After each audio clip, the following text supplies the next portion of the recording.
What up, guys? Get! So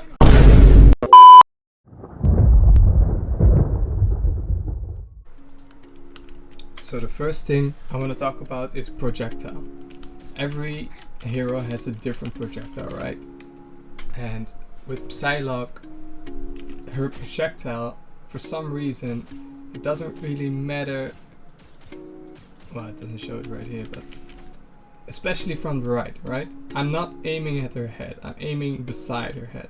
I'm still getting like the headshot, even above, I'm still getting the headshot. Or if I'm doing on the head. So it's really easy to get a headshot with her projectile.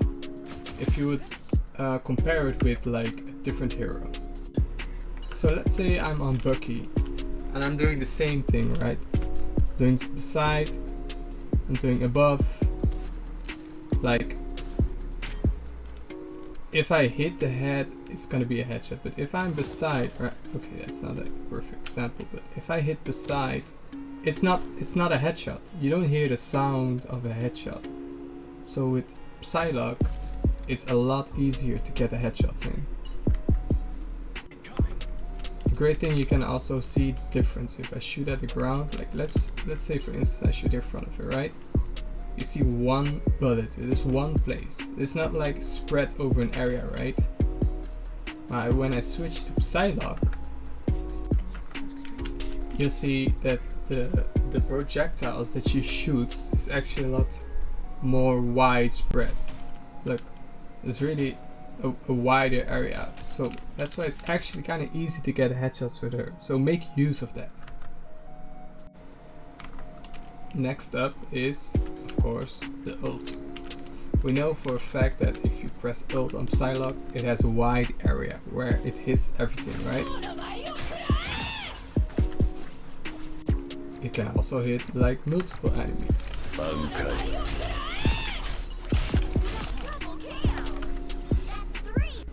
But what I really want to talk about is the range, the height it actually reaches. A lot of times when you're playing games, there are characters that are flying in the sky and we're not able to hit them.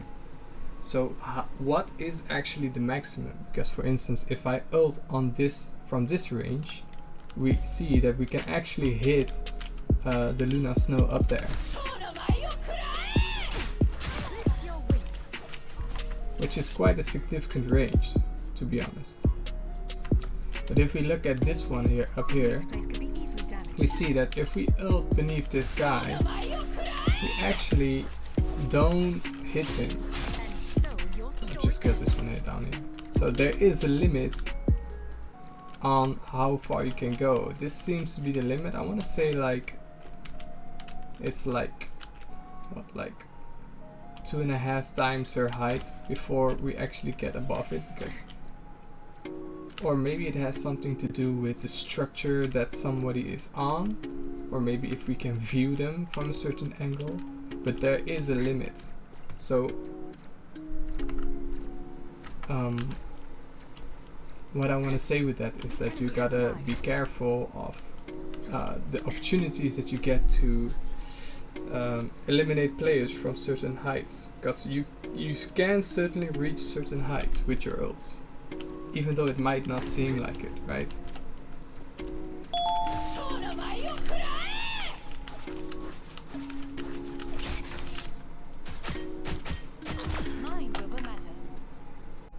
So next thing I want to talk about is combos. So even though it will not make a change necessarily in the damage that you do, if you send your wing shuriken and dash through your target, you don't have to activate the wing shuriken again to pull it from your target. It kind of instantly just does the damage. But that's on solo targets only. So let me just show you real quickly. If I press my the wing shuriken, right?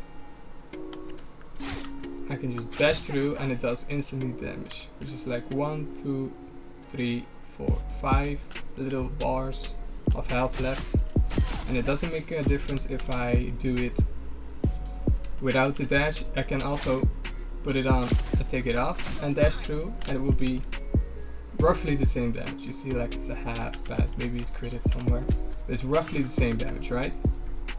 However, if I now choose to do the wing shuriken on one target and stand between the targets that I put it on and pull it back, it will actually do extra like collateral area damage. So let's say I do it on this middle target, right? And I pull it back. And you see actually that it does damage to both of them. So in that aspect, it's kind of something to noteworthy to be careful of and to kind of think about. If you're fighting multiple enemies and you see an opportunity to kind of get other enemies involved into the damage, you might just not want to just dash through it and actually just kind of pull it through the other targets to do extra damage, right? Because that would make more sense.